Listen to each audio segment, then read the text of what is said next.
Hello and welcome to our new series, a fresh one on what is called the topic of the century in educational institutions, discipline. We have named our series Discipline Between Carrot and Stick. Yes, this is one of the most hotly debated topic from the inception of education institution, or rather from the perspective of child raising and rearing, to what we call today the do's and don't of child policy. This is a series that will be taking you through episodes, 10 episodes, and each of them will have a very important question to deal with, a topic that you all will find answers to you've been searching for. So if you are a teacher, a principal, an educator, a parent, welcome to a session 1 with the theme, what is discipline? Well, of course, I don't want to go into too much of theory, but a little background will really help you understand discipline in right perspective. You see, the word discipline is related to the word disciple. Actually, if you look at the origin, the word is discere. Discere as in caducere, discere means to learn. So to discipline somebody is to teach something to them so that they learn whatever you wish them to learn. So we are trying, in simple words, a definition would be creating an environment in which a person can learn about values. Whatever values you would like us to install in a child, this is what discipline is about. The key word is environment. Now interesting. So what are disciples actually? You know, when you look at the word disciple, what comes to your mind? Perhaps the 12 disciples? So you want your children to be like the Mark, Matthews and Luke's and all the disciples around, not the doubting Thomases. I wish we had disciples who were so true to the core values. Another way of understanding is, if you look at the Buddhist culture and the disciples that the monk has around them, they are so faithful to the core. They are faithful to the values that the monastery is giving. I'm sure we would love to have disciples like that in our schools, in our educational institution. In fact, there's a lovely humorous story about 3 new disciples who were given the first task of not to speak. And you know how I wish our kids would be. I think most of us have gone through the motions where you are used to putting your finger to the lips as in an indicator that you can't speak that way. You're sealing your lips. So the 3 disciples were asked not to speak. And suddenly there was a cat in the monastery. So one of the disciples said, "Look, a cat."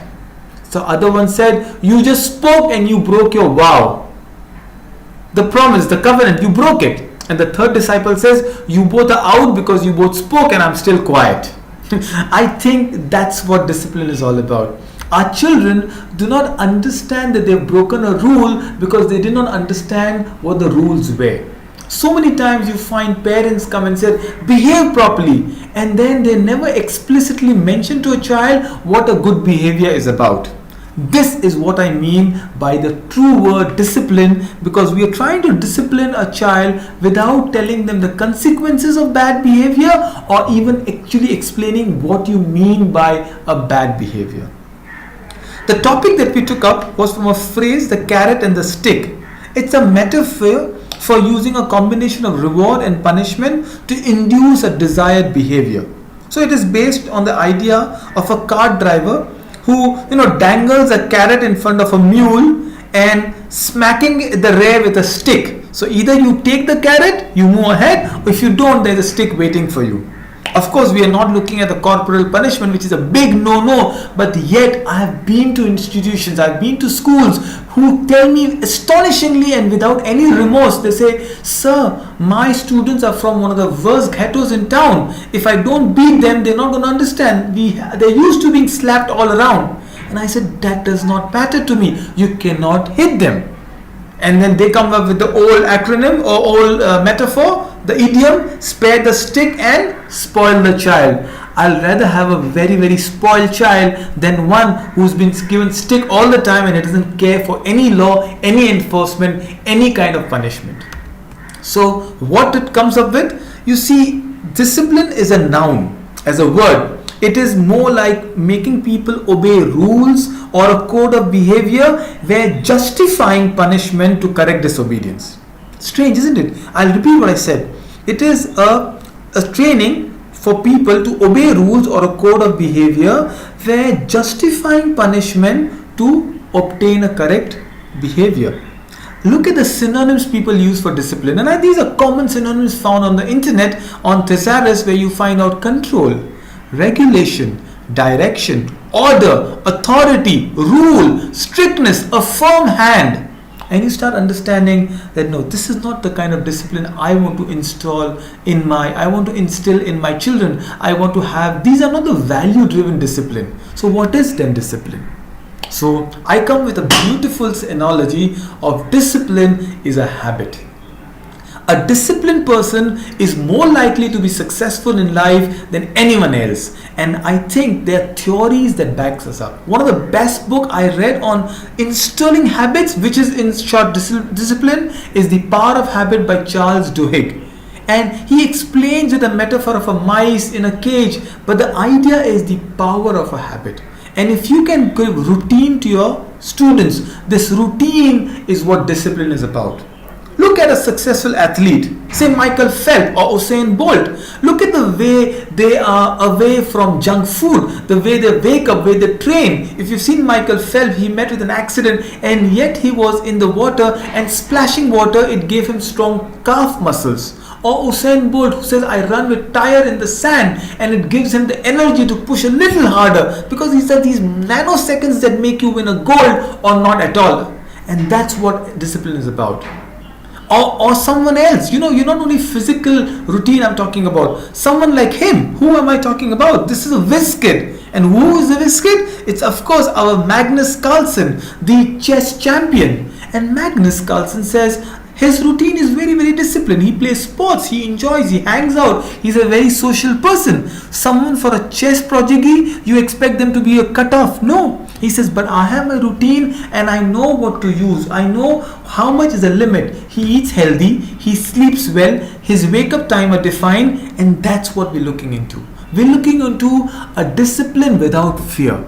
Not the kind of discipline that most schools are looking into. We are looking into army discipline in school. And when I say army discipline, most of the school have done something strange. They've hired an ex-army colonel, a lieutenant or a colonel as a school administrator. Now the fear is there. What I've seen, one of the most positives happening is parents are disciplined, they pay fees on time. But students, I'm not very sure about. Because child psychology is very different from what an army will give you, from what an armed force will give you. Well, I love the armed forces. I am for it, and I'm for colonels coming on school. But perhaps we can give them academic roles. They are intelligent people. Don't look at fear as a discipline factor. Is a point I want to re-establish over and over. And perhaps the first video, if you learn nothing but just one point. Fear is not equal to discipline. Punishment is not equal to discipline. Now, here is something amazing. There is a book, a century-old book by one of the best historians world has known, called Ibn Khaldun. Ibn Khaldun is actually called the father of modern history. He wrote a book called Muqadamma. And in Muqadamma, he has a chapter on discipline. In fact, Muqadamma was one of the books that Facebook owner Mark Zuckerberg said one of his reading list included. And look at, a century-old historian tells us the harms that a discipline will do. Over-disciplining, according to Ibn Khaldun, will lead to harming the student psychologically and physically. Then he says it makes for a bad habit. You see, when children are disciplined, especially corporal punishment, suddenly threats are no more threatening to them. You lost your child. Then he says dehumanizes it. Of course, he's talking about the colonies and the slave trade. But look at it. When you make a child stand out, when you make a child write something, you are dehumanizing a child. You're taking away the self-esteem of a child. And then you're making somebody the lowest of the low. I like the way the historian gives a perspective, but what I feel is we try to give up too easily. Sending the kid to a principal is a poor response in discipline. I'm not saying it's a no response. In the subsequent episodes and sessions I'll explain the levels where you take a principal's approach. But number one, a good teacher's intuition knows that attacking a student is demeaning their authority. So what you do is, when a teacher says, I'm going to take you to the principal, that means you have lowered your own authority, and the student is told that principal is someone who, at the end of the day, he's not someone you're going to accept it. The principal is not the person, he's always look at the devil in the school. So don't have that kind of a principal, don't have that kind of a rule in your school. Alright, as we near the end of our first session, I'd like to give you an overview of the sessions that will come forth, and there are 4 beautiful tasks we'll take. Simple, 4 tasks to have a great discipline culture in a school. Number 1 task is establishing foundation.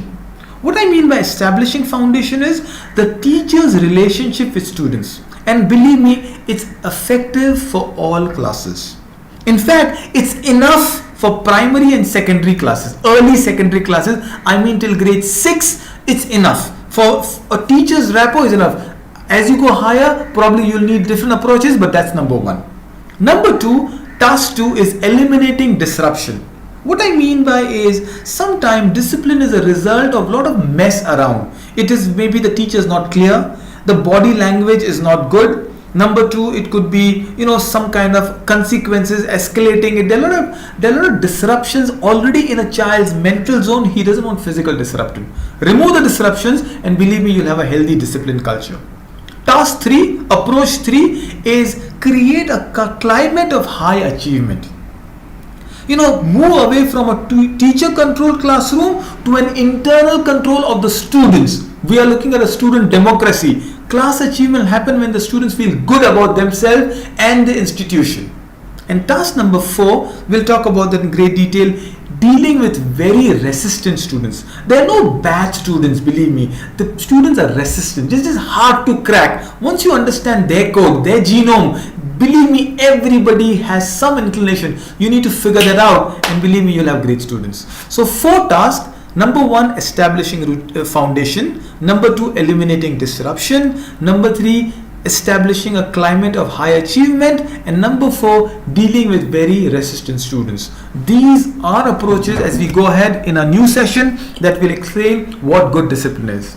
We'll always do is we'll have a lot of case studies. So here is my first case study in our episode, Discipline Between the Carrot and the Stick.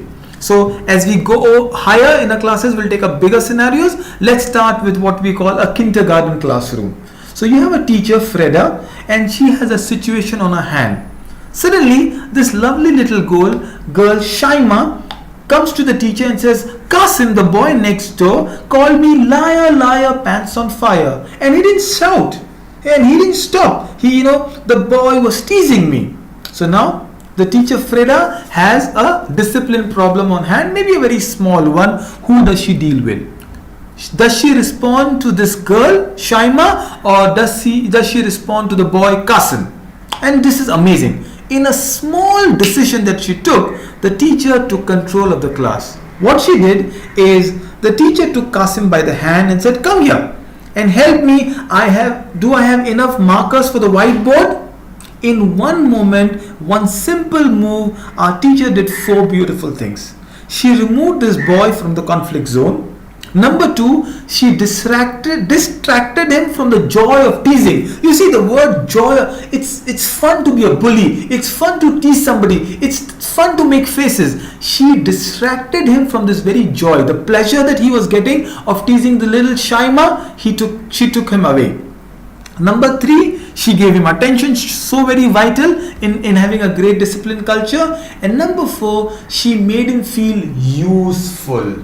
Not useless, useful. And that's what happens, that instead of having a fringe kid who only get noticed when he obsesses and razzes others or teases others, she gave him a positive kind of behavior approach. She gave him a positive approach, not a negative one. No need to discipline a child who's in his own world. All you do is you take the child away from the center of conflict zone to a more positive approach. I hope small case studies like this will help you. I will look forward to hear you more often into what you did with your classrooms and how you find these sessions. Till then, thank you so much for the first session. I look forward to have an entire series and a forum discussion with you. I am your host, Dawood Vaid. You can reach me at dawood.skyeducation.in. That's a website as well, skyeducation.in. And you can tweet to me at CEO teacher. Till then, thank you and have a great time with your kids. Bye bye.